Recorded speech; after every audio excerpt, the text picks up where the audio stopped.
Hey everyone, and happy VPR Thursday. I'm thrilled to be here another fantastic week with my incredible partner, DJ FMI. He's the man right there. Make sure you're following him. Today we have a very special guest, artist Computer 75. It's going to be a lit show. We got a lot to talk about in a little bit of time. So FMI, let's get into it. Kiana, you say it's a little bit of time. I never believe it's a little bit of time. I have all the time once we get on VPR Thursdays, 11 a.m. The time does fly by, though. It does. That's what it is. Like, even when we had our 2-hour shows in person, they used to fly by, right, partner? They did. And that was before the wine and the grapes and the fruits that we had. After that, then it really flew by because we got to sit down with professionals in their industry and chat with them about their experiences. And what's better than that, VPR? Hence why you guys tune in every week. I appreciate it. I always thank you, and I won't stop thanking you for tuning in for all the years you guys have been supporting us. So let's jump into VPR news, Canada Goddess. So before we hopped on air, VPR, me and Kiana was just getting everything ready, and she heard one of the videos that I was bringing up. And she's like, "Oh, I heard one of those RICO cases coming." Yeah, VPR, we laugh about it, but at the same time, it's just these RICO cases affect a lot of young lives, and we do have to be accountable for our actions. So when I am bringing these videos up here, it's just to show you guys what not to do, and there's many ways to get money. So today I'm going to kick off VPR with new information on Gunna. If y'all haven't been paying attention to Gunna, aka Mr. Wanna himself, he has been getting a lot of backlash in the hip-hop community just due to what he did to Spider. And if you don't know who Spider is Young Thug. That is the name that his close people call him and his family members. So because I didn't know, so I'm glad that you clarified. Yeah, the YSL case is still going on. Thug is still fighting to beat them charges that they got thrown on him. But Gunna has now finally came out of hiding, VPR. Due to the stitching allegations on Thug, he has not been dropping music. He's just been falling back and I would believe just taking time to get his life right. So he recently was spotted at one of the playoff games, and people were blown away by that because if Boozy talks about it, Boozy's another rapper out of Louisiana, he does not condone snitching. Better yet, VPR, let me just show you rather than tell you. Amen. And it's interesting, partner, because we remember that speaking with our boy Breezy, they were helping do Boozy's documentary. So we're gonna be getting this year, boy. VPR, you heard it here first. Check out this video of Boozy and how he feels about Gunna. Get that there. What if you get free, Thug will do 100 years, and somebody just see you and won't smoke your motherfucking ass? Not your children when they go to school. Your daddy's a rat. Jeez. You don't think about all the other people you affect when you become a snitch. You just think about, and anybody chasing up for a snitch is a bitch because you don't care. It hurts the children. The children hurt when you go to prison. Be a man. Stand up for you. Let God give him his karma. You don't be God, bitch. Yeah, bitch, you being God. You send a nigga to jail. Let God be his karma. Go lay down, nigga, come back. You said it on the song. I would never tell you. Cap. You don't do that to your brother, bro. It's just a code we vowed to, and they just trying to make that code go away. But as long as people like me here, you gonna hold them accountable. I'm gonna hold you accountable. You will not be spared, What if you... Now, VPR, like I said, Choyab said the streets is dead. And in that case, I believe it. You know what I mean? I've never known street dudes or people that committed crimes or lived in these underworlds to want to run to the internet and do anything. Okay. But just pertaining to Gunna and his situation, man, I don't know how hip hop is going to accept him, but if I'm being honest, they accepted 6ix9ine, and that's what I wanted to get to. I mean, he got beat up in the bathroom, but that was an eventuality of his behavior, I believe. But I do, if I may, FMI, I do want to touch on a couple of things that Boozy said, because I feel like he makes some instrumental points, but that you have to look at both sides of the coin, right? Sending people to jail, as we know, even from like one of the first interviews that we did, remember with the I don't remember the actual nonprofit, but for the Families for Justice, right? AFJ, I believe. Oh yeah, AFJ. Yeah. Mm-hmm. Sophia, I think. Sophia, Yeah. amazing woman. Guys, check out that interview. But it absolutely affects families, communities when people go to jail. On the other side of the coin, the people that have been killed, the crimes that have been committed, those people, their families, their communities are also directly affected. And I think that we need to bear that in mind and push more. Forget about the anti-snitching, snitch, don't snitch. Can we push more of anti-violence? Can we push more of not having guns and not dealing with things that way, and going back to being able to man up, right? Fight it out if you need to, lose a fight with some valor, right? And with some dignity, because the fact of the matter is everybody be capping on these songs, right? Like that they're talking about. He said, yeah, big cap. Yeah, absolutely. Cap. But a lot of rap is cap, right? Like let's keep it real. Hey, yo. Cap. Hey, I'm glad that you bring this up. You know, DJ Envy has been beefing with Rick Ross, right?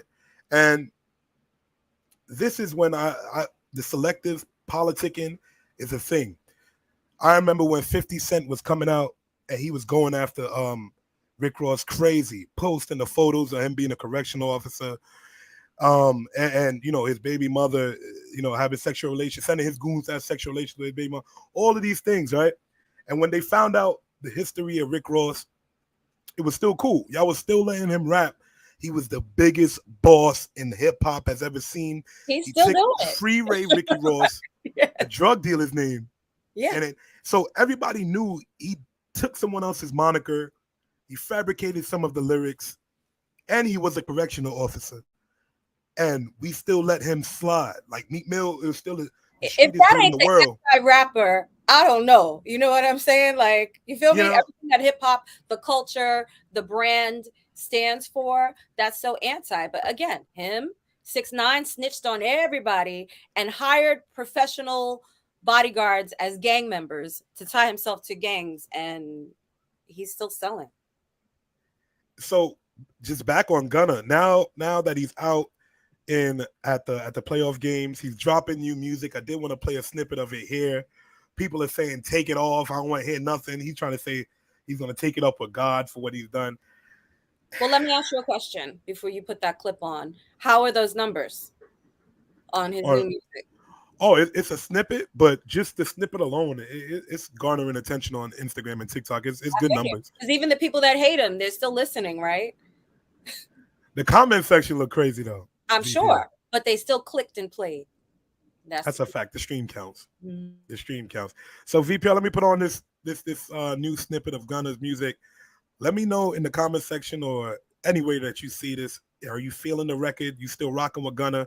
You still putting his music on? Let me know. Shoes worth $100,000, no talking about. No trouble without fight, so what you talking about? Welcome to this shit got tired, no talking about. I can see you with you, I cannot lie. Nigga, I mean, I'm going, no sky high. I can suck it like a rubber, no talking about. I've been dancing with it, no talking about. Go me going shit, why not? You money go out there, it's on my pop out.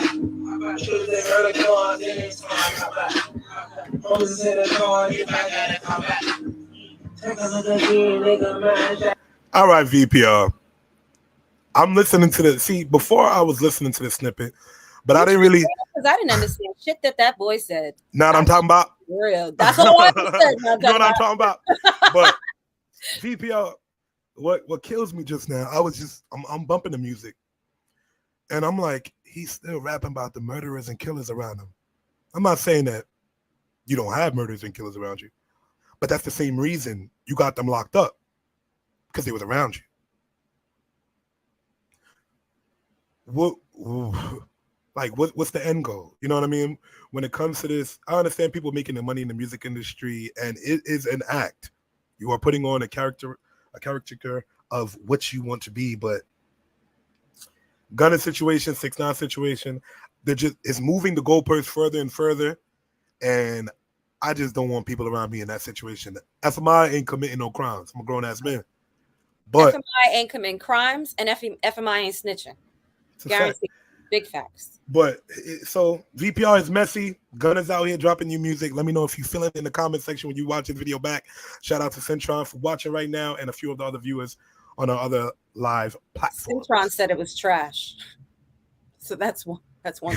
I got some friends, Kiana, that saying when Gunna come on in the club, they still bumping, but they don't rock with him. So it's weird. It's weird. Jail or death. All right. It's a very mixy culture we living in these days, partner. Yes, very indeed. Mixy. Hey, Brian, for watching. I agree, right? He said, you said, what's the end goal? Jail or death. Sadly, right? And when you've created financial security and freedom for yourself through your craft, I don't think that should be the end goal in any realm. So, like, what's happening, hip hop? What's happening, hip hop? Let's get a grip on our culture. Take the ownership back. From your pubs to everything. To your it's just be accountable, man. Be accountable. In other news, we got Ebro talking about Drake, and he happened to come on a conversation of saying Pusha T put a cap on Drake's career.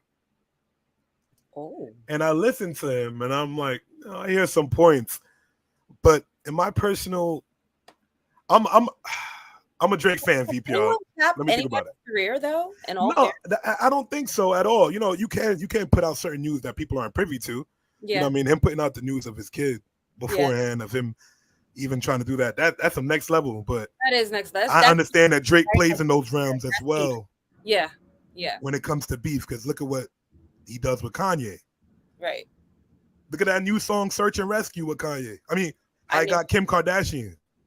How he took the sample, that girl that talks in the beginning of the track. Yeah. I didn't come this far to come this far. That's really Kim K. He took that man's wife and put it on the track. Vicious, but vicious. We grew up during the Jay-Z and when Jay-Z was beefing with Nas. Oh, I see what he was saying, nothing on the baby back seat. Come on, man. Absolutely. And then Nas ethered him. Nas ethered him. I feel like people would debate that. Kiana. They absolutely could. And I'm a Jay-Z and a Nas fan, so let's not get it twisted. Nas more so has my heart. I know. It ain't hard to tell. The minute he did that thing with that hat, I was like, oh, okay. And then lyrically, he had me captivated. But they had a good beef going back and forth. But that ether tore that whole shit up. Like it was definitely a drop mic. I was like, damn. I remember when he dropped it. It took me aback because I've never seen rappers be this direct. Other than like Biggie and Tupac. Yeah. So I definitely got that. But yeah, that was some beef. With the Drake situation, I think Drake's continue to grow and just push the envelopes of what music does. And with Ebro, he was making like techno on his last album. You feel me? People forget. Yeah. I mean, absolutely. He was ahead of the curve with a bunch of that when it comes to in that realm. Mm-hmm. So also, I don't know that you're capping a career. I mean, I think King Push, right? Like, he's great, but I don't think you're capping anybody's career. And we've seen so much beef, right? In hip hop, the real, the fake, the behind the scenes, the orchestrated. It only keeps the streams going and the fans going. So it's kind of like wrestling, right? It really is. Who's the loudest in the room? Right, and then the fake fight, the big fake fight that everybody pays for, and then the album has to drop. VPR, you always notice the rollout. Yeah, the album will come out right after all the beef to stand the third. Absolutely. Just speaking on something a little bit more sad of VPR, superstar Danny Lay, the R&B singer, she recently got into an accident. She got a DUI. Kiana, when I say she slammed into the car, the other person's car was completely smashed to bits, like oh my god, crumpled, and she dragged the moped 2 blocks. Oh my god! After she hit the person, she drove with a moped connected to the back of her bumper for 2 blocks until the cops pulled over. Completely gone, and I'm just like, what the hell was she drinking? Yeah, what is you drinking? If it's Henny, I understand. I don't even like Henny. Right. That sounds like absinthe shit. It sounds like she was in a state of like euphoric PCP. I don't even know where I am or what I'm doing. Like, this isn't a episode on television. And the last time, I've seen Danny Lay, I know she was having like a spat with the baby because she had a kid with him, and he was kicking out because she was a side girl, and then, so to see her going through this, with when they have a child together, I just hope that don't get dragged into it, and things like that. Will. But I mean, and again, these are the direct results of poor decision making, right? Danny, you've got money, right? You're drunk. What the hell? We can all get an Uber. Everyone can afford an Uber at the most basic, or call a friend, right? Like, where are the people that are around you that are enabling this type of behavior?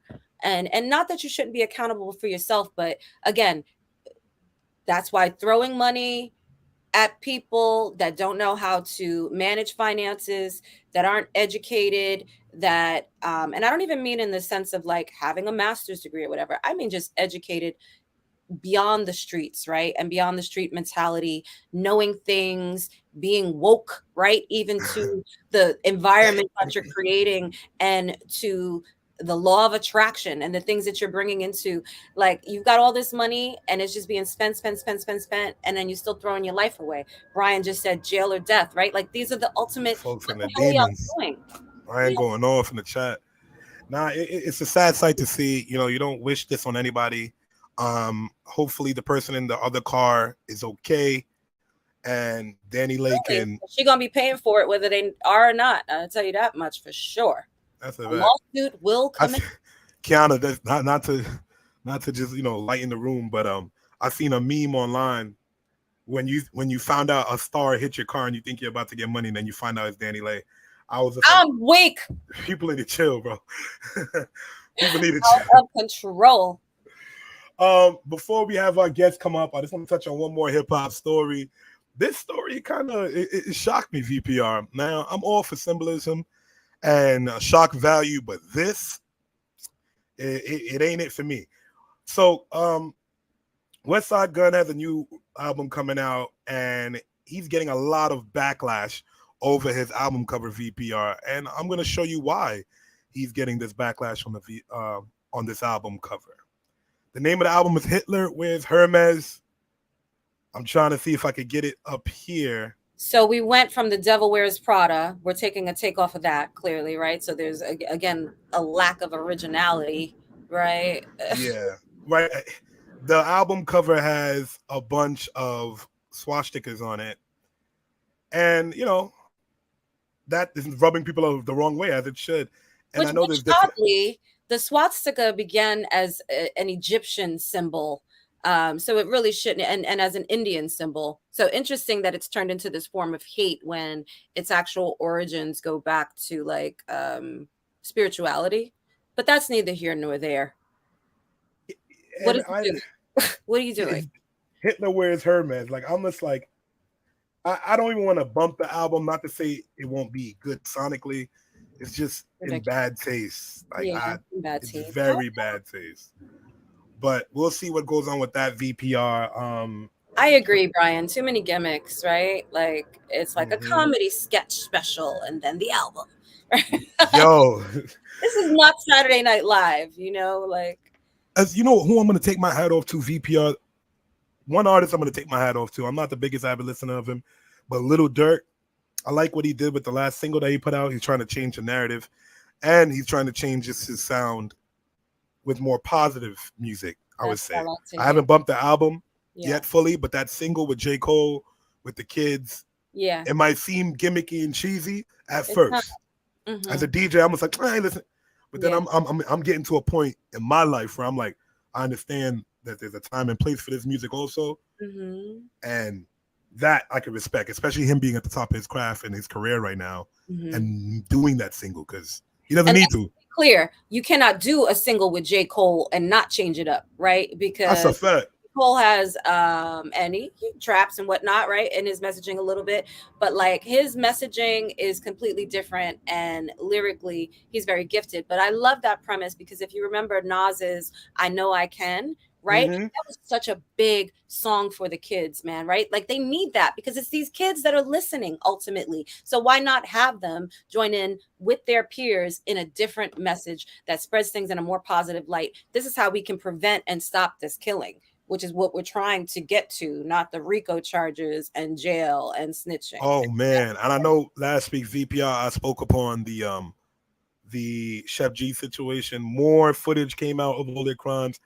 I don't know how he could beat some of these charges that he got on VPR. They got his group message. He had a text thread with both gangs in the text threads in iMessage, and he was texting them hits when he was tight because his gang kept shooting at people and they kept missing, and they missed like 6 times. I counted a VPR on 6 different missions. This is crazy. I just pray for Chef G, and hopefully he figured out his situation. If he, is innocent until proven guilty. That's what we're gonna jack. But pray for his situation. Did you say we're praying for him? Something. He needs something. I Chef G, I like the music, but you need Jesus, my brother. I don't know. Looking real tough out here in these streets. I don't understand. Well, I know it's not the group chat being leaked, but what's crazy is, what do y'all think? Do you guys think that you have privacy? Does anyone today in 2023 think that our phones are private and think that these apps and this data, and again, why do you think I became a data analyst? I know all about this shit and what's happening. Your data is a big deal. And yes, they're holding on to it. And when they get that warrant, it doesn't matter what you've deleted. They're pulling it all up. It doesn't matter if you factory reset your phone, bruh. Why do you think they call burners? It's funny. One of the people in the group chat, Kiana, was texting, hey, do you think our messages are encrypted? And like Chef G responded, nah, it'll be good. Oh, and yeah. the cops was watching it the whole WhatsApp time. is like, no, you're not good. And they claim their messages are encrypted. They're encrypted as well. But if there was a warrant, the people that work for the FBI or whoever else is going against them, they have the technology to unencrypt those messages. How do you think they do it with terrorist groups and such? Come on. Come on. It's a scary place out here, guys. Keep all that cool things that you do offline. Stay away from your phone. Leave it at home. And you know what I want to do, VPR? I'm keeping a bean with you. I'm keeping a buck with you. I would like to create a challenge. I don't do the little TikTok challenges, but to put down your phone challenge. I want to start something along those manners where you just like everybody, put their phone down for 2 hours a day. Yes. And really just focus on their mental. Like, I even find myself at times, I listen to music in the shower. Sometimes I don't, because I'm just like, hey, I'm training my mind to get used to this, and I don't like that, So I just feel like we got to get back as a culture, just to put down our phone for like an hour, 2 hours, so we don't get that attachment to it. Right? Tune out in order to tune in. And that's also how you help your alignment. How do you ever expect to be spiritually, physically, mentally aligned if you are full of all of the information, all the things that are happening around you? You're always compromising your energy, right? Mm-hmm. How do you tap into your inner strengths? How do you tap into your creativity? Not just being inspired by scrolling, but like even the shower, the shower is when I write my best songs, right? And like when I get my best ideas.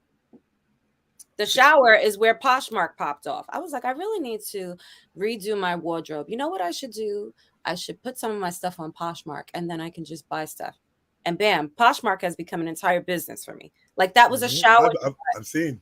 That was prolonged. And it's like, tune out. I love that. I love that, partner. Let's do it. Yeah. We all need that challenge, right? JD? I just looked at how much we're bombarded each day with just media, positive or negative. And it's a lot. It's a lot. It's too much for me. Mm-hmm. I moved away from the inner city just because I need more greenery around me and just a peace of mind. But yes, VPR, once again, I will always tell you guys to subscribe to all of our social medias and our YouTube as we get ready to introduce our guest in a few minutes. He's getting ready to come up here. He has a new single that he's promoting, and I can't wait to just get into that. It has a lot of history in that record, and he has a hip-hop legend on that single, and I know you guys will want to hear that. So, Kiana, how are you feeling today before we bring our guest up? What's going on in the world of Kiana? so we can just tap in.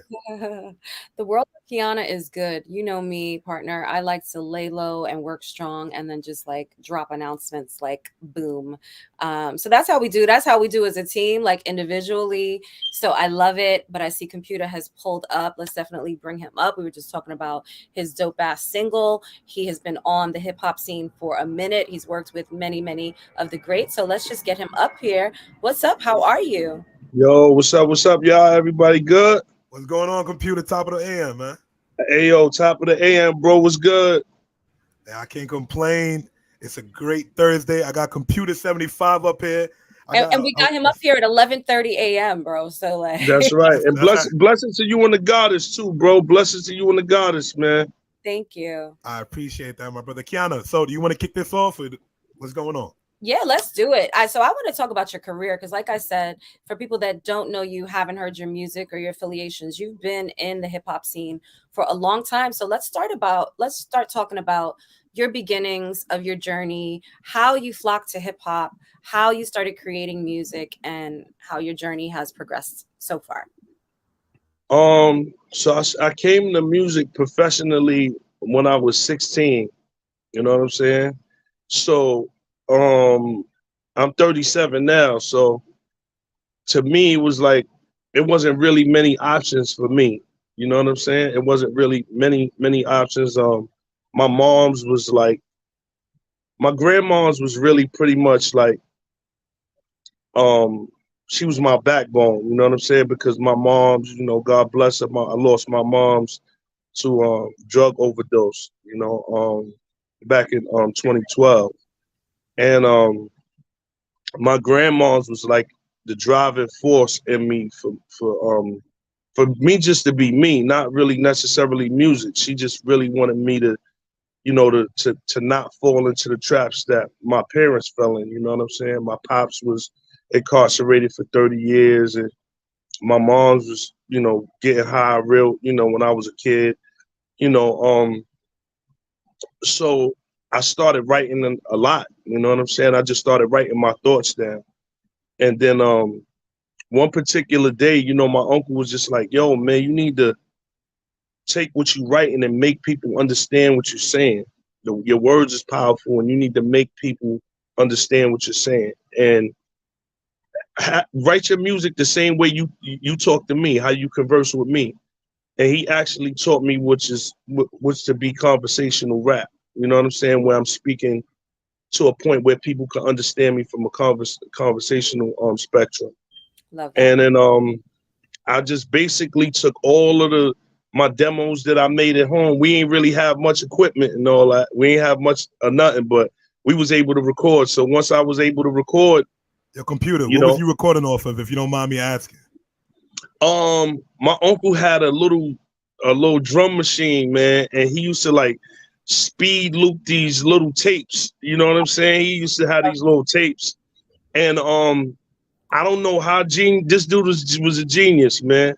And he used to cut like a little headphone, a half of a headphone. I could hear in one ear, and then I would spit in the other one. So I used to have to hold the headphone with one ear and then spit in the other one. You know what I'm saying? And that's how I made my first demos. That's how I made, you know, my first music. Amazing. So for you artists now that are, you know, YouTubing and you get on your iPhone, this is not what it used to be. All right. You used to have to get creative to create your music, like get down to the bones. You feel me? Yeah, everybody got it real easy today. You know what I'm saying? Because we couldn't really afford the equipment that we wanted anyway. So we still had to be, you know, creative. But yeah, you know, I would say to everybody that has all of these platforms, take advantage of it, use it.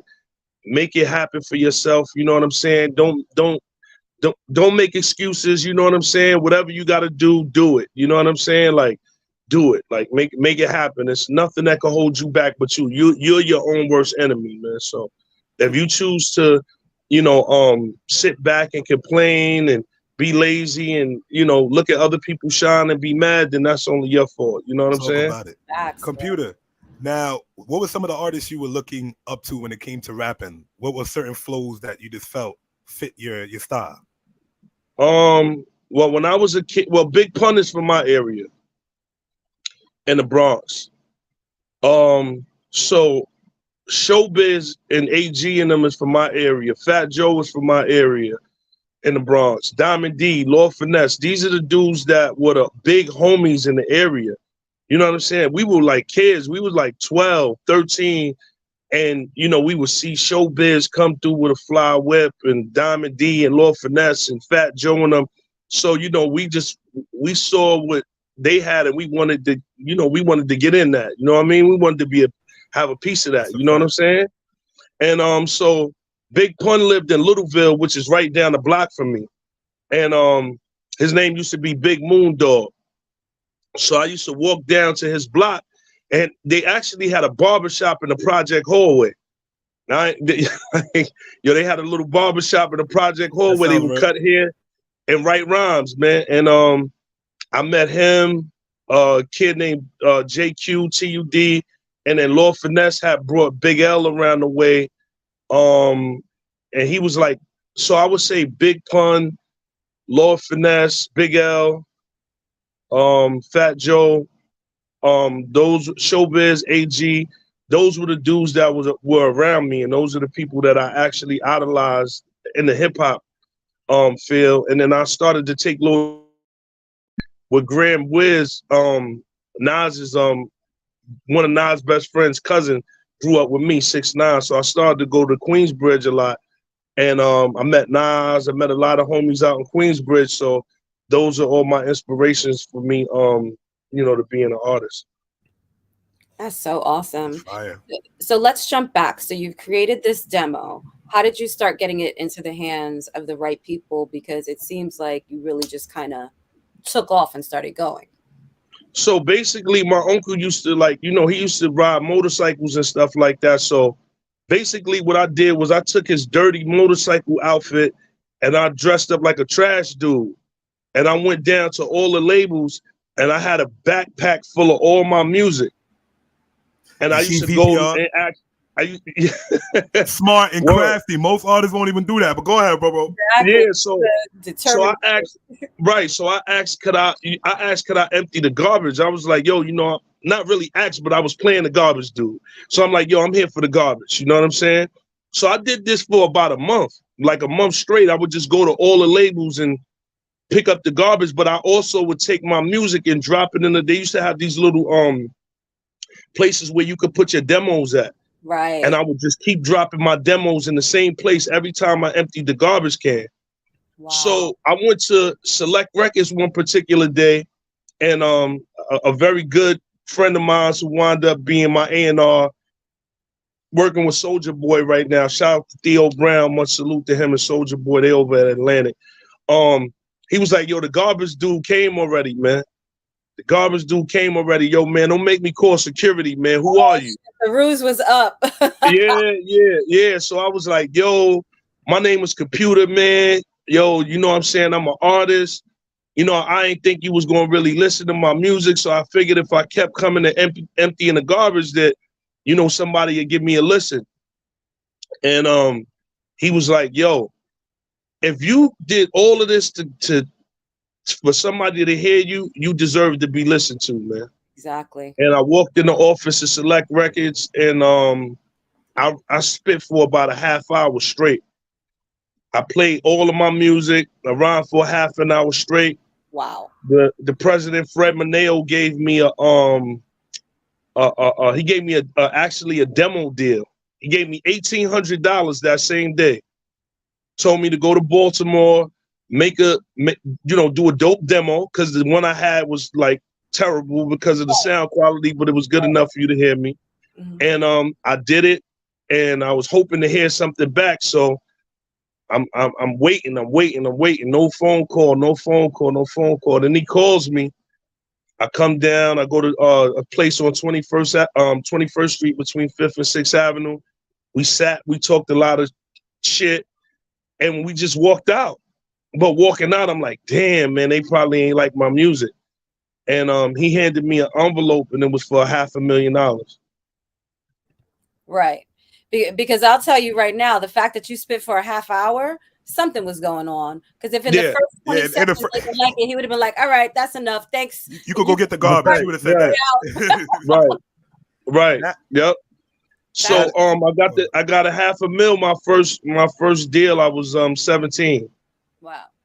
You know, so at the computer, time computer. Don't act like that was regular. Tell me the first feeling you got with No. You act like that's cool. I can't see your eyes. No, Yeah. it wasn't regular. You know what it was? It was just that life has taught me so much, you know, to be so humble, you know, from so many different things. It's just like, I just don't really, I might come off a little nonchalant, but it was a big deal to me because I ain't gonna lie, I had like 2 pairs of pants. Right. I had like 2 t-shirts and a hoodie. That's it.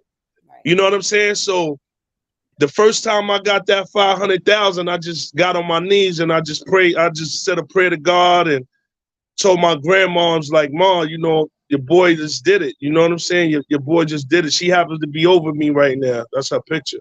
Amazing. You know, I sleep with her over my bedpost. Your angel. You know what I'm saying? So I went in to the studio, which wasn't easy because I would just have raw talent. I didn't know really much about making songs. So they brought in Theo Brown. Shout to Sean Prez. He worked at Bad Boy after working with me. He DR Period. He did a lot of my A&R work. All of these guys helped me. Shout to Storm, Havoc's manager for Mobb Deep. He also worked with me. So I had a lot of great people that I got an opportunity to work with to help me hone my skills to actually make records. And my first record was called How Y'all Want It. And How Y'all Want It did great. It did like 150,000 units independent. The next record I did was called it was called Lun Liggy Lun. That was cool. It did 50. It wasn't as big as that one.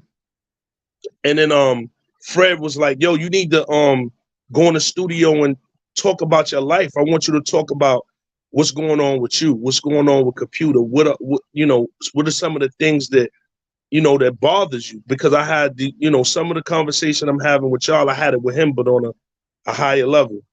And I wrote the songs, he heard them, he loved them. But just so as I'm going in the studio to lay these records down, 9/11 happened. You know, the Twin Towers had happened. So I wrote a song called Ground Zero for 9/11, and that song went it sold 500,000 in its first 3 weeks. That was my first gold record. I beat Nas on the chart. Amazing. LL, Busta Rhymes, R. Kelly. I couldn't believe that it was even me. Like on Billboard, I'm looking at the Billboard like, yo, is this real? Like these are people that I'm just like, I'm overwhelmed by their presence. Like, you know what I'm saying? I knew Nas from younger, but that's still Nas. This is Nas. This is LL. And for me to maintain my position on Billboard for 11 weeks straight at number 3 at that time for me was incredible. And I got nominated for an NAACP award as well. So amazing. That was my introduction to the hip hop, to the game. Now that's an introduction, but let me say something, and I can say for sure, because you took the time to resonate with something that was so personal, not even just to us in New York here, right? Which was very personal. Like literally, I grew up being able to see the Twin Towers out my window. So that shit was like mind blowing, right? But there's people from Cuba, there's people from Italy that watched this and were like, oh my God, people from all around the nation, right? So you took the power of your pen and that music and connected it on a very personal level to something that everybody could comprehend. And that is an amazing way to kick a door down, right? And start a career. Yes. I felt like it was more about the people, our country, than it was about me at the time. Exactly. So I put my music on the back burner. What I was writing, and I wanted to write about the people that we lost. You know, people that's never going to see their family members again, no matter who it was, no matter, you know, whether doctor, nurse, lawyer, firefighter, police officer, whatever they was, you know, they were people. They had families. People falling out of the windows and, you know, people jumping to their deaths. It was just crazy. So I just took all of that, internalized it, and wrote, and you know, the proceeds went to the Twin Towers Fund as well. So, you know, whenever a person gets that record, it goes to, you know, the Twin Towers Fund, you know, for people that, you know, have PTSD or any mental issues or whatever the case may be. So that's that, you guys. I'm gonna make sure I do as well. Ground Zero, right? Yes, Ground Zero. Cash and Computer on Select Records. Amazing. So Computa, now I'm just listening to your career and I'm looking at you hitting all these numbers for these singles. Have you ever like got lost in selling a certain amount, like whether it be like 500,000 and say, oh, I want to hit that number again. Let me create a song that sounds like this. Have you ever went down that route, or was it something you strayed away from? Nah, I strayed away from it because the more that I tried to challenge myself, it was like the more that I felt like I was going to lose myself. So I just kept creating, and I let the people determine what they felt was hot. You know, I didn't get into that mode. Well, I just sold 500,000. I'm trying to sell 2-3 million now, or 4 or 5 million now. I just continued to write music that I felt, you know, like. And again, God bless me, you know, I went and did the Empire soundtrack with Leguizamo. I went and did the Empire soundtrack for John Leguizamo, actually, and that went gold with DR Period. So that was my second goal. So that was my first million. Everything he touches, VPR, you see it? Right. Everything he's touching, he's like, hold on. Got the gold gas. Everything he touches is gold. I'm right, man. And it's been a blessing, like, you know, because I know how hard the music industry is, and everybody doesn't get the opportunity. So I don't take the opportunity to be a student of Raekwon the Chef, a little brother of Raekwon the Chef. I don't take being a little brother of Havoc and Prodigy and Jungle and Nas and all of these greats as their little brother. I don't take that for granted, man. It's just something that I'm very humbled by, you know.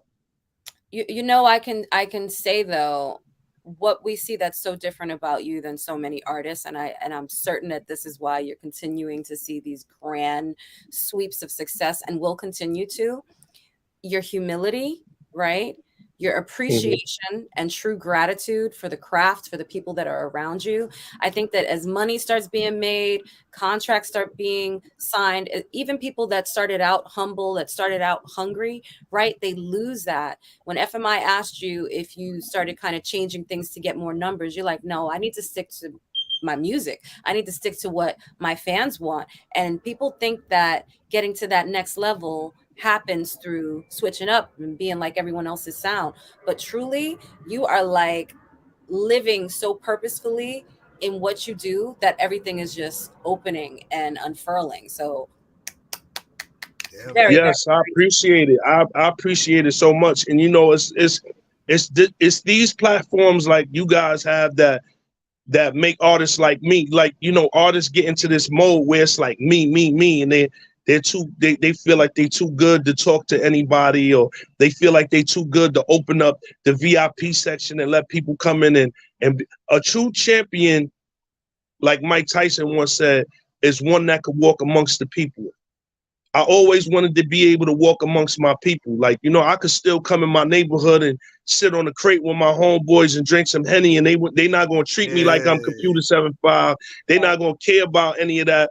I'm just still going to be the homie from the block that love my people, man. This is about the people. Hip hop is to touch the people, man. It's not to move away from the people, but it's to bring the people closer. You know what I'm saying? So, Kiana, I'm loving Computa's energy.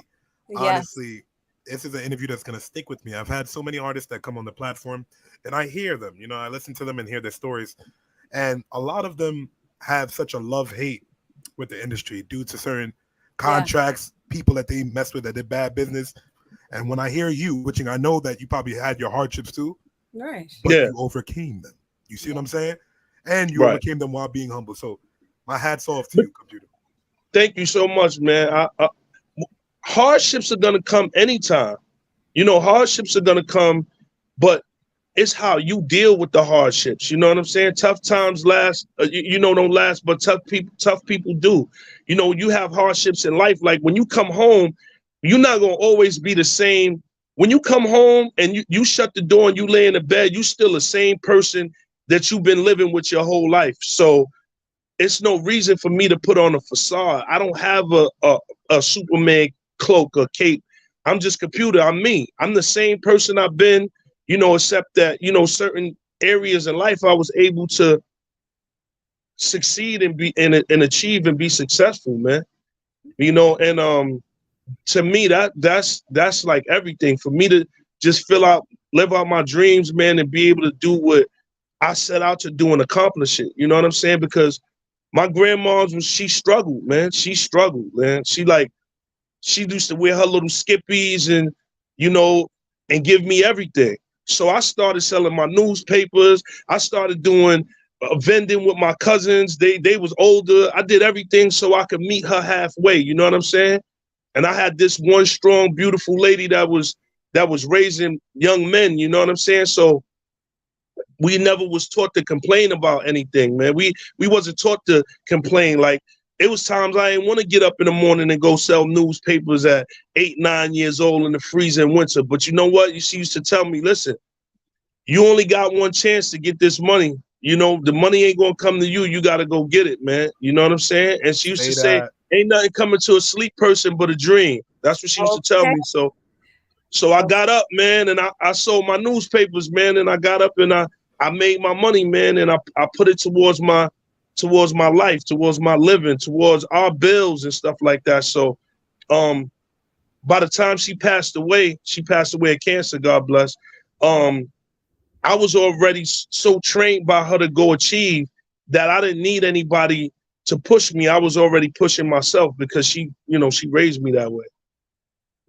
Yeah, honestly, she was dropping bars. She was dropping bars to you also. I see where you get the bars from. I'm just like, yeah. She was dropping them.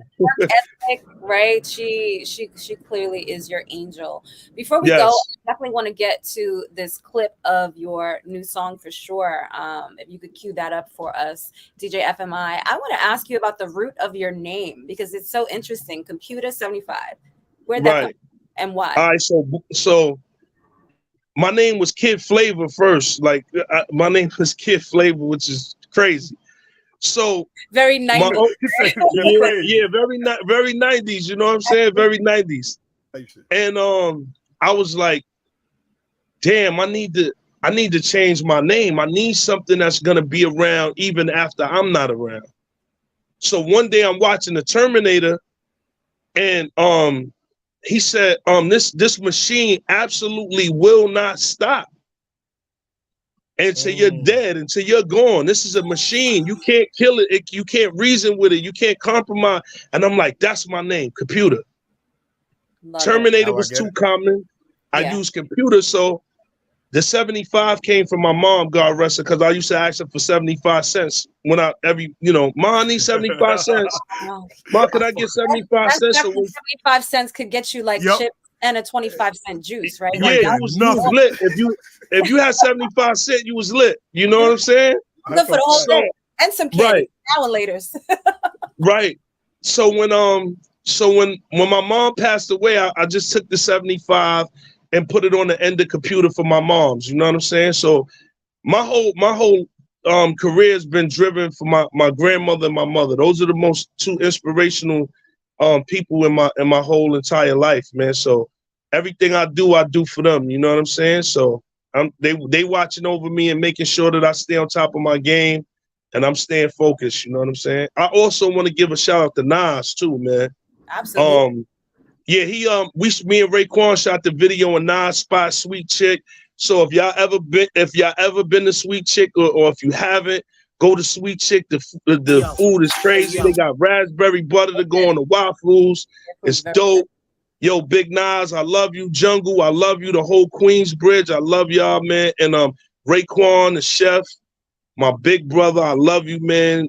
My heart, much respect, man. And thank you for just being a great big brother and being a mentor. If you notice, Raekwon doesn't really do lots of features with people, but he chose me and it was special. And I got a lot of love for Ray. And this is Gold Gas, man. Hey yo, Let me explain. Word, Ray. Let me explain this real quick, man. One time, man. Hey yo. From stealing out of Bloomingdale, zooming in Wales, roll a Chiba, guns on us, dome like pizzas. Now we here, that's a fact, fam. I'm under the camo, lays the stretcher, blue Pico, Kango flexer, been hunting cash, the glows disaster, pull up flexing, a little bit, feel on your hoes ass, the sharks that stay in the deep end, in front with the weekend, yacht is on, my G's can sleep when it, Audemars 90, Gotti's behind me, those my nephews, get money, stay on your 1-2s, and smoke for the dead, say gun salute, guzzle the rum, blow a knife over, respect how I run schools, it's all white Navy on the inside, we live in the water, 600 square feet, I've been rise, you will never see me cause I'm all over, checking we been prizing, stay up and over niggas 10 times. Machine gun rap for all my thuns in the back, stadium pack, computer and Ray, gold gas. Machine gun rap for all my thuns in the back, stadium pack, computer and Ray, gold gas. Machine gun rap for all my thuns in the back, stadium pack, computer and Ray, gold gas. Tropical climate rhyming, project from the earth's lining, gold hands from heaven, squeeze the fire out beside me and Ray spit. Woo wait. Yeah. Hold I on. told you yesterday when we spoke, like you were definitely putting on for the New York sound. It's so refreshing to hear something that's not trap. It's not fact. boom bap, right? It's that true New York grit, powerful. Like this did something to me. Kiana, I Yes. ain't gonna lie. The first time I watched the video, I was like, nah, I need that tracksuit. Okay. I don't know what coat you was wearing, computer stuff. I'm like, nah, I need that. I need that. I need that. You wouldn't Right. be bringing that up for my. I need that. Yo, you know, Raekwon is just so creative and so this is Raekwon. We talking about top 10 MCs, him, Ghostface, and Jadakiss, and you know, so going into the studio with Ray, I ain't gonna lie, I was a little bit intimidated, I man. was gonna I'm like, ask that. I was gonna yo, ask you that. know, I was intimidated, man. Even doing the video, man, because you got to remember these are the guys that I'm looking at. Them, like I can remember when Wu-Tang first dropped. I can remember when Nas first dropped. Right. And I'm looking at these dudes and I'm in awe, man. I'm like, how do you even get to that level of lyricism? You know what I mean? So to be at this place for me is just a humbling experience, man. You know what I'm saying? So it's something to me that's going down in my history vaults and music, man. You know, this song is just more than a song. It's me and Raekwon the Chef, man. Wu-Tang by far is one of the greatest hip hop groups in hip hop history. So to be able to do a song with one of his leaders, man, just salute the Ray, man. Love you, bro, man, for real, man. Well, VPR, And that Woo York, it's the we calling it the Woo York state of mind. It's the New York Woo York state of mind with Nas and Wu-Tang, man. Make sure y'all get y'all tickets and go out and see some of the most epic performances you will ever see in hip hop history, man. Because this is the grassroots of hip hop. You know what I'm saying? Yes, it is the true. You know, pioneers. Yes. For us, right? Like absolutely. So amazing to see this come together, and I mean it's true talent. So I know this is going to be amazing. Tell us what's next for you. I got a movie coming out that I star in, that I co-produce on Tubi, July 21st. It's called Catching the Body. Of course, I'm on the soundtrack. Alicia Keys got a new artist. You guys got to wait to hear that one though. She got a new artist that's on the soundtrack. Okay. DR Period produced on there. Havoc produced on there. Goldgats is definitely going to be on the soundtrack. DR Period, he made Annie Up. He made Blueprint for Jay-Z, Hey Ma for Cam and all them. So if y'all don't know who DR Period is, that's my it's my partner. He's the one who helped me get the movie together and do the music. He was also my A&R when I first came into the game as a little kid.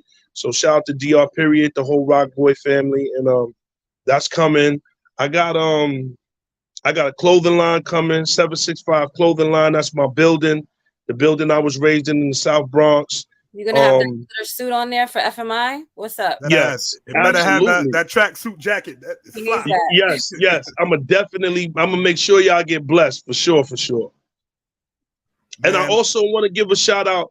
I want to give a shout out to the mothers, man. Like, you know, to the mothers who struggle with their children, man, every single day, man. I just want to, man, because I wouldn't be nothing without. I don't know who said that a woman can't raise a man. That's totally false. You better You know say what I'm it, saying? man. I want to give a shout out to the mothers who get up every day with their children 24/7, no matter whether a man is around, whether a man is not. A mother's always going to be a mother, man. So I want to big up all of the women who are single mothers, raising their kids, going through the struggle on trains, buses, cabs, wherever y'all at.